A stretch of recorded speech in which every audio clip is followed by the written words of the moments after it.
Hey, strategists. I want to talk about the response that I got to an Instagram post yesterday about being a jack of all trades because it hit some people's emotion. And I think there are probably a few people out there who could benefit from hearing more about the discussions that I've had since. So, the post, like I said, was all about the skills required to be a great strategist and the jack of all trades nature of that person. This is the Simplogy Show with Bruce White, the podcast for business leaders and strategists to get the best practical advice on a deeper but more efficient approach to brand and business strategy right across a business's life cycle, because you can always add more value. Let's get into it. So, I've spoken in the past about I-shaped, T-shaped, H-shaped, and dash-shaped people as far as expertise. I've done another episode in the podcast about that. You can check that out. But to sum it up, there are very few people in the world who have one world-class expertise in any one thing. That's sort of the danger of the start with why mentality when applied broadly to every entrepreneur. The people who have that strong why, that start their business from that strong why, are actually exceedingly rare. They've experienced some great struggle, or they've experienced or witnessed some great injustice in their journey, and they happened to also have a specific skill set to fight or solve that. That's really rare. For the most part, people are in business because they've got a certain set of skills and abilities, and they need to pay the rent or the mortgage and feed their family, right? There's no great purpose there. That's essentially self-preservation, okay? So what happened yesterday when I published that post? I got a bunch of DMs from people who felt exactly like I described, like they had no real one skill to set them apart. In some cases, there was a real feeling of depression or a feeling of stress around that. There was this I'm unemployable, this overarching feeling of I'm unemployable, but I really want to contribute. Contribution is a big underlying factor in a lot of the communications I've been having. So as I said, the post, it's their combination of skills that makes a great strategist, right? And to be clear, it's a combination of some skills in a variety of things, but likely no super skills in any one thing, and certainly no world-class, best-in-the-world skills in any one thing. So it's that unique combination of expertise, of experience, and skills across multiple areas that makes people better as strategists than a single topic master would be, right? But something else came out of all of these discussions that I found really much more interesting because it kind of directly mirrors my own journey. Many of the people that I've been messaging with since yesterday really want to do something valuable. They really want to contribute. They want to provide the sort of value that they know that a strategy development process could provide to their clients. But they're overthinking it and they're getting in their own way, and that's resulting in not starting. There's always a reason why it won't work, right? I don't know this. I didn't study that. I've never done this. I don't have any experience doing that, right? All of that sort of stuff, all of that sort of overthinking stuff. And I really want to be clear about this. Overthinking is what's stopping you from becoming a great strategist. Overthinking is also what's going to make you a great strategist. What you need to do is harness that overthinking into a problem-solving process rather than just letting it sabotage you from ever moving forward, right?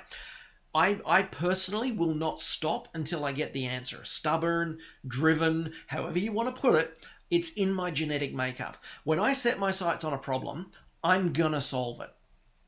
There are ways, if you're like that, there are ways to make your own life easier by accepting your own process, okay?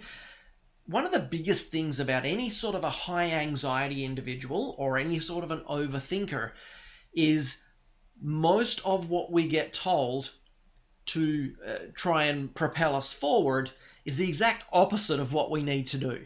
The first thing you need to do is accept who you are. Accept your process. Let me give an example.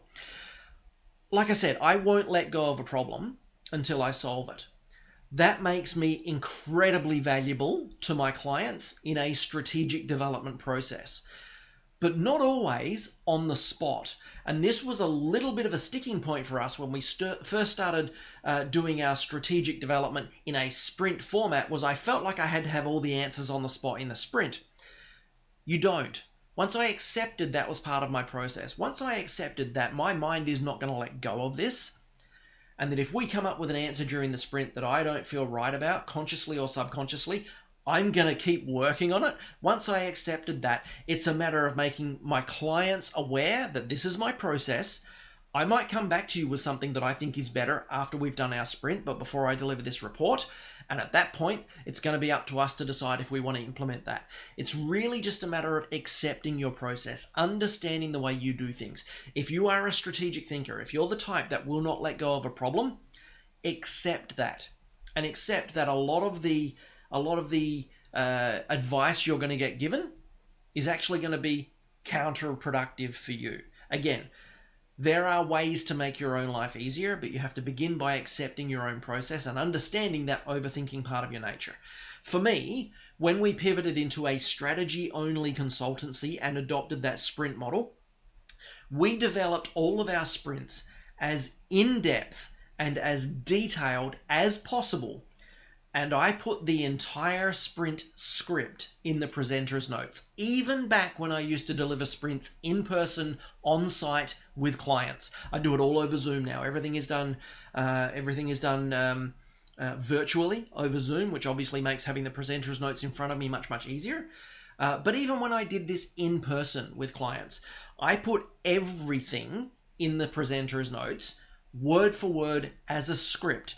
So no matter what happened, because even though I wrote the presenter's notes and even though I created the sprint, when I was placed into a new environment, performing activities that are new to me, with people who were new to me, that's the most fertile ground for anxiety to take over. And anxiety will shut your brain down before you even know it's happening. So my preparation involved getting the whole sprint, all of the answers to potential client questions, all of the timers, all of the explanations, all of the exercise steps, everything that could possibly step by step need to be performed in this sprint. Everything is down in the presenter's notes of my slides. When I began running strategy sprints, I was so over-prepared that there was no scenario where I could have been tripped up or brought undone by anxiety or by any sort of a brain freeze or overthinking or any of that, right? And so we built all of our sprints that way. And that's what's even more interesting about yesterday's Instagram post and the response from it, is that all of the people who DM'd me are the type of people who wouldn't dare post a public comment asking these questions, right? They DM'd me because there's that anxiety or that imposter syndrome or whatever that's even stopping them from a public discussion to help them get past that anxiety that's holding them up, right? But everyone who DM'd me afterwards was feeling some level of that I don't have a specialty, along with I don't think I could be a strategist because reason, right? And that's what's so exciting to me, because all of those reasons that your mind is volunteering about why you can't do this, all of that overthinking, all of that follow down the rabbit hole sort of stuff that your mind is doing is actually proving your abilities as a strategist. In fact, I think that overthinking is probably the number one skill that a strategist can have. Again, the trick is to redirect that overthinking into solving the problem. That's what we're doing as strategists. We're identifying and solving problems in patterns of data that other people can't see, okay? A stubborn overthinker is born for that, right? Again, as long as you can direct that energy into the problem and not into shooting yourself into the foot. Right, so how did I do that? Well, like I said, preparation. When I started, my preparation was over the top crazy, but it put me in a position where I could get started. I knew that I could deliver true value. I knew, and I still know, that our programs are ridiculously valuable to the client. But I could deliver that value because I prepared in such a way that I wouldn't let my mind trip me up. A big part of that, again, is recognizing your own needs. Understanding, what do I need? Is it just the cliff notes? Do I just need the headings? Do I just need my talking points?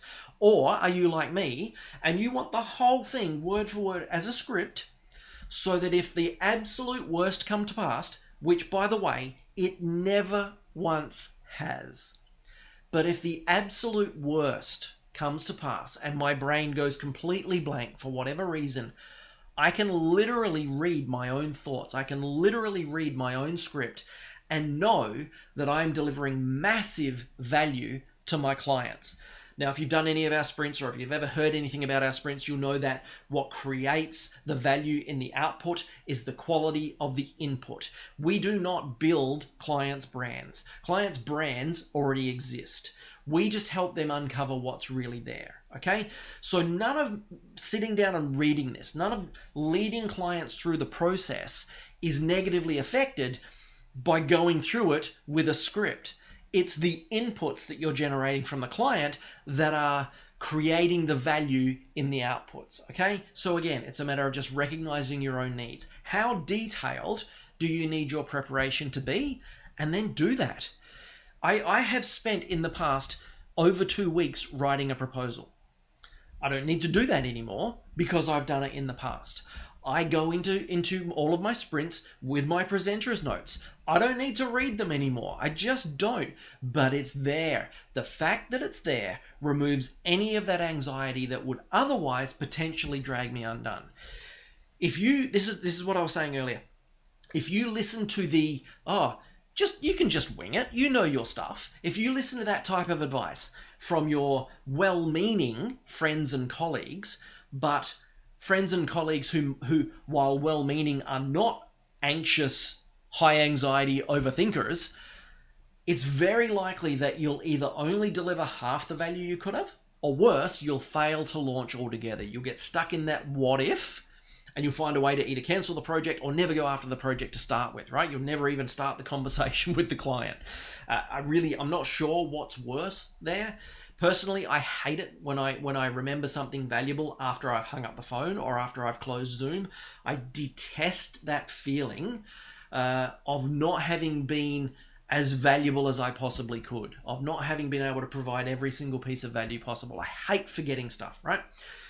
But not starting would be an even bigger detriment to both myself and my clients. So all of this is really just to say, if you're struggling getting going, if you feel like you're a strategist in waiting, but you keep getting in your own way of sort of getting started, it is all about preparation. In our case, in all of our programs, like I said, we over prepare by at least tenfold. Everything is covered in that slide deck. I recommend you do the same, whatever that means to you. Of course, if you want to get all the prep done for you so that you can just dive in and get started, again, our programs will do that for you, but that doesn't mean you have to follow our programs. There are multiple ways you can do this. Whichever way you go, before you know it, all of that prep is no longer going to be necessary because you will have mastered the process and you can let your mind master the problems and solutions without wasting all of that precious energy worrying about the what ifs of the process. And that's kind of, to put a bow on this, where I've been going with this. The preparation is to take all of the what ifs out of the process, because your abilities as a strategist are already there, and you just need to let your mind focus on the problems and the solutions that you are already naturally designed to solve, and not lose all of that energy, all of that precious anxiety energy on the what ifs of the process, right? You've got to give yourself a chance to get started. So if you're an overthinker, if you're a stubborn problem solver, if you won't let go until you get to the answer, you are a natural strategist. Find a way to make that a reality. And as always, if you want my help doing that, I would be absolutely delighted to help. You can DM me here anytime. You can leave a message in the comments. You can email me. If you go to simplogy.com, you can contact me through there, or you can check out any of our training programs and see if you feel like any of those would be right for you as well. So that's it for this one. All of that just to say, please, if you're considering becoming a strategist, but you're getting in your own way, recognize the fact that the way you're thinking about this, the way you're actually putting roadblocks up in your own way, is an indicator of how good you're going to be as a strategist once you get started. Okay, that's it for me. I will see you in the next one. This is the Simplogy Show with Bruce White, the podcast for business leaders and strategists to get the best practical advice on a deeper but more efficient approach to brand and business strategy right across a business's life cycle, because you can always add more value.